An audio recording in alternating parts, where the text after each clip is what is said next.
Daf Yomi Tractate Sanhedrin, page 66b, top of the page, with the words "Mai lo tikalel, shmamina tarti." What halacha can be derived from the seemingly superfluous second letter lamed, which renders the expression "you shall not curse"? Tikalel. Conclude from it that this expression includes two prohibitions: a prohibition against cursing God, and a prohibition against cursing a judge.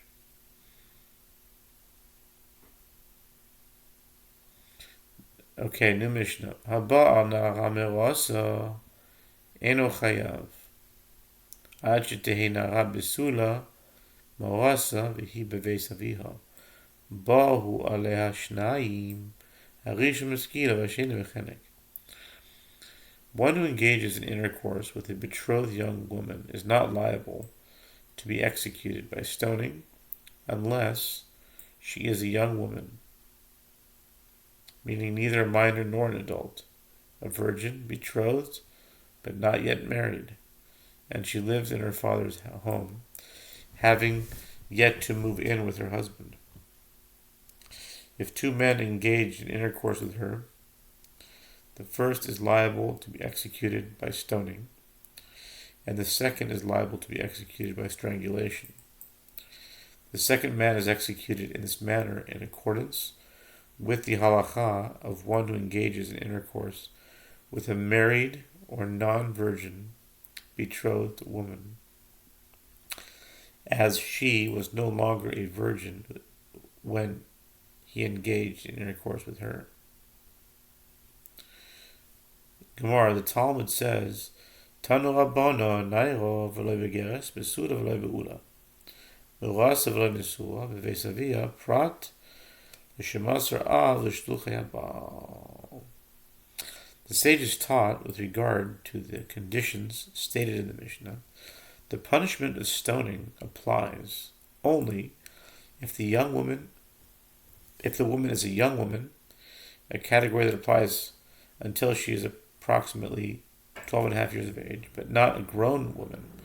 She must be a virgin, but not a non-virgin. She must be betrothed, but not married. She must be living in her father's home, excluding a case where the father transferred his daughter to the husband's agents to bring her to her husband's home for the purpose of marriage. In such a case, even though she has not arrived there yet, she is already considered a married woman according to halacha. Amar Rav Yehuda Amar Rav Zo Divrei Rabbi Meir Aval Chachamim Omrim Naira HaMeorasa Afilu Ketana Ba Mashma. Rav Yehuda says that Rav says this Mishnah is the statement of Rabbi Meir, who holds that the halacha of a betrothed young woman applies to a young woman of the intermediate age between minority and adulthood. But the rabbis say even a minor is included in the term. A betrothed young woman, only a grown woman is excluded. Amar le Rav Acha medifti Ravina mimai demasnisin Rabbi Meir hi ulmeute ketananami dilma rabbanan hi meute begeres vesula. Rav Acha of Difti said to Ravina, from where is it indicated that the Mishnah is in accordance with the opinion of Rabbi Meir and the specification that she must be a young woman is not only to the exclusion of a grown woman, but also to the exclusion of a minor girl? Perhaps the Mishnah is in accordance with the opinion of the rabbis, and the condition that she must be a young woman is to the exclusion of a grown woman and nothing more. Accordingly, one who engages in intercourse with an engaged minor girl is liable to be executed by stoning. Amar le Hai eno chayav ad shetehi nara besula meorasa eno chayav ela al nara besula Yehoshua miboyale, Nesu lo midi. Ravina said to him, this expression in the Mishnah is not liable unless she, a young woman, a virgin betrothed, does not suit your suggested explanation. If the Mishnah is merely excluding a grown woman, it should have stated is liable only for engaging in intercourse with a young woman who is a virgin and betrothed. The expression ad shetehei indicates until she becomes, meaning this halacha does not apply until she reaches the age of a young woman. And there is nothing more to be said on the matter, as this is clearly the intention of the Mishnah. Boy b'nei Rabbi Yaakov bar Ada Meirav, bo al ktano me'orasa l'Rabbi Meir mahu, legamri mimayet le, u'meskila mimayet le, amar le, mistavra meskila mimayet le.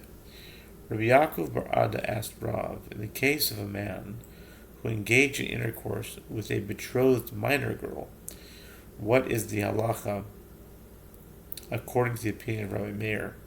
Does Rabbi Meir exclude him from punishment entirely?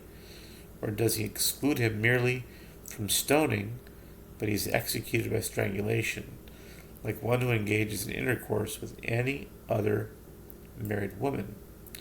Rav said to him, it stands to reason that Rabbi Meir excludes him from stoning alone, but he is liable to be executed by strangulation. Ve'haketiv umetu gam shnehem ad shiyu shnehem shavin shasik Rav.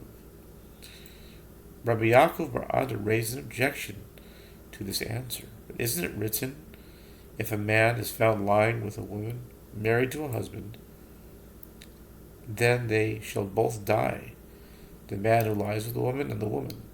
Deuteronomy 22:22, indicating that this punishment does not apply unless they are both equally subject to punishment. If so, one who engages in intercourse with a betrothed minor girl is exempt, as she is not halachically competent. Rav remained silent and did not answer him. Amar Shmuel, my time shasik Rav, v'nemelei umeis ha'ish asher shachav ima levado. Shmuel says, what is the reason that Rav remained silent? Why not say to Rabbi Yaakov that his premise is repudiated by the verse, but if the man finds the betrothed young woman in the field, and the man takes hold of her and lies with her, then the man who lay with her alone shall die. Deuteronomy 22:25. This verse proves that the punishment of stoning applies to the man even if the woman is exempt. The halakha of the man who engages in intercourse with a betrothed minor should be the same. Ketanai umeisu gam shnehem ad shiyu shnehem shavin divrei Rabbi Yehoshua. Rabbi Yonatan omer umet ha'ish asher shachav iba levado. The Gemara answers that this matter is subject to a dispute between Tanaim. As is taught in Braita, the verse states, then they both shall die. Deuteronomy 22:22, indicating that this halakha does not apply unless they are both equally subject to punishment. If one of them cannot be punished, for example, because he or she is a minor, the other is not executed either. This is the statement of Rabbi Yehoshua. Rabbi Yonatan says that the phrase from the verse, that the man who lay with her alone shall die, indicates that in some cases, only one of them is liable to receive the death penalty. V'idach, hahi umeisu gam shnehem, mai dorish mei, amarav lemute ma'aseh chidudim. Ma'aseh chidudim lav klumhi. The Gemara asks, and what does the other Tana, Rabbi Yonatan, who holds that this punishment applies, even if only one party is subject to punishment, derive from the verse that then they shall both die. Rava says that verse is stated to exclude an act of sharpening, meaning engaging in sexual contact with a woman without penetration. Since the man and the woman do not equally receive pleasure from such an act, it is not considered sexual intercourse and they are exempt. And the other Tana, Rabbi Yehoshua, holds that an act of sharpening is nothing. There is clearly no liability for such an act, as it is unnecessary to derive this halacha from the verse. V'idach hai levado mai darish be. The Gemara asks, and what does the other Tana, Rabbi Yehoshua, who holds that they must be equally subject to punishment, derive from the verse, then the man who lay with her alone shall die? Kedetanya ba'u le'asar bnei adam. Whoa. Ve'adayin hi besula kulam beskila. Rabbi Meir Omer, Arishon beskila kulam mechanek.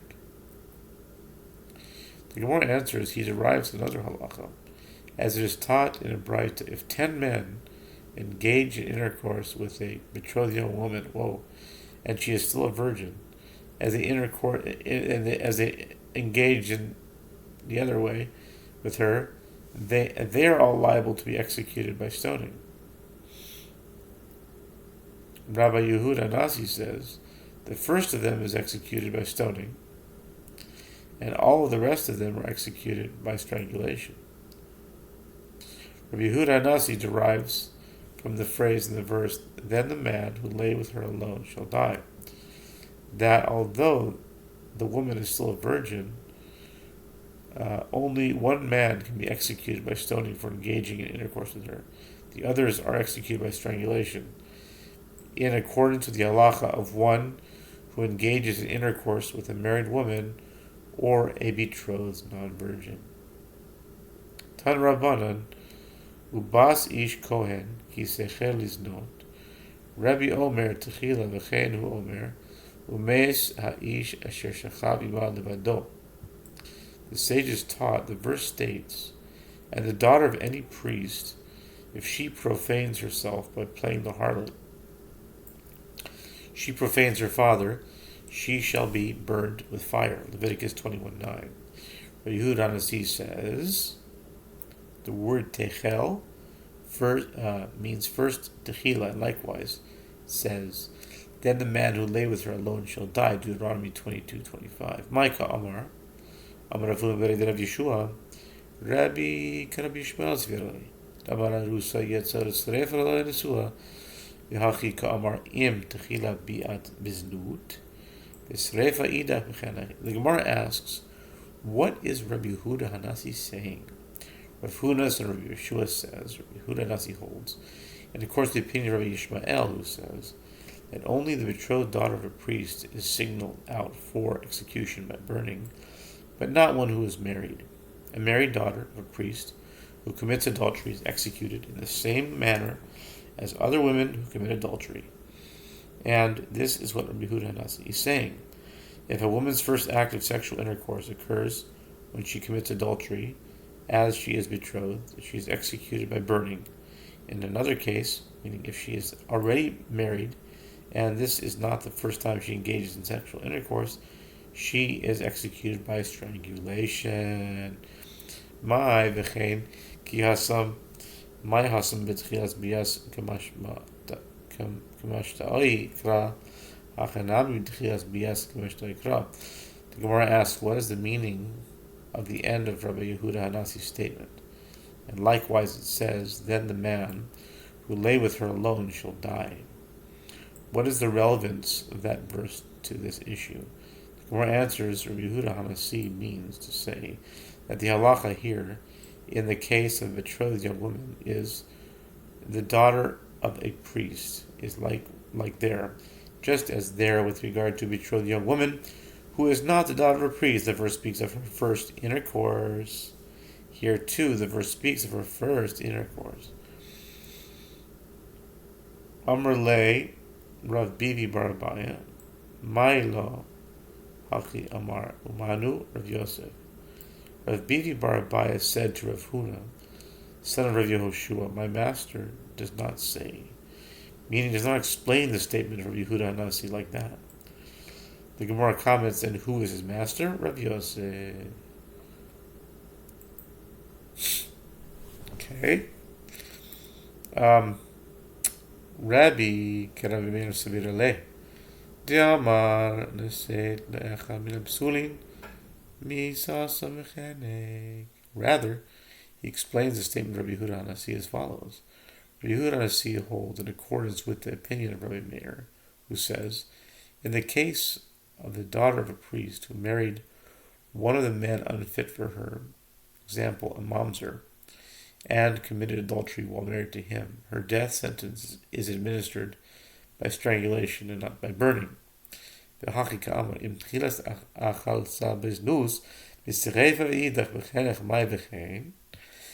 this is what Yehuda Hanasi is saying. If she first profanes herself, means disqualifies herself from the priesthood by committing adultery, she is executed by burning. But in another case, where she was already disqualified from the priesthood by marrying a man unfit for her, she is executed by strangulation. And what is the meaning of the end of Rabbi Yehuda Hanasi's statement? And likewise it says, then the man who lied with her alone shall die.